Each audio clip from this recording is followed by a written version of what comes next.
కేరళలో ఘోర అగ్ని ప్రమాదం జరిగింది. కొల్లంలోని పుట్టింగల్ ఆలయంలో మంటలు చెలరేగి 78 మంది సజీవ దహనమయ్యారు. 200 మందికి పైగా తీవ్రంగా గాయపడ్డారు. వీరిలో కొందరి పరిస్థితి విషమంగా ఉంది. పుట్టింగల్ ఆలయంలో జరుగుతున్న ఉత్సవాలకు కేరళ నలుమూలల నుంచి పెద్ద సంఖ్యలో భక్తులు తరలివచ్చారు. అంతా ఉత్సాహంగా వేడుకల్లో ఉండగా కొందరు బాణాసంచా పేల్చారు.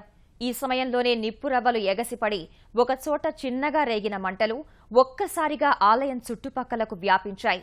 ప్రమాదాన్ని గమనించిన భక్తులు బయటకు పరుగులు తీసే ప్రయత్నం చేసినా నలువైపుల నుంచి మంటలు ఎగసిపడటం వల్ల సాధ్యపడలేదు. చాలా మంది ఆ మంటల్లోనే కాలి బూడిదయ్యారు. మరికొందరు తీవ్రమైన కాలిన గాయాలతో బయటపడగా చాలా మంది మంటల్లో ఆలయంలోనే చిక్కుకుని హాహాకారాలు చేశారు. కాలిన గాయాలతో క్షతగాత్రులు, మంటల బారిన పడకుండా బయటపడిన వారు తమ వారి కోసం గాలిస్తూ చేసే అరుపులు కేకలతో ఆలయ ప్రాంగణంలో తీవ్ర గందరగోళ పరిస్థితులు ఏర్పడ్డాయి.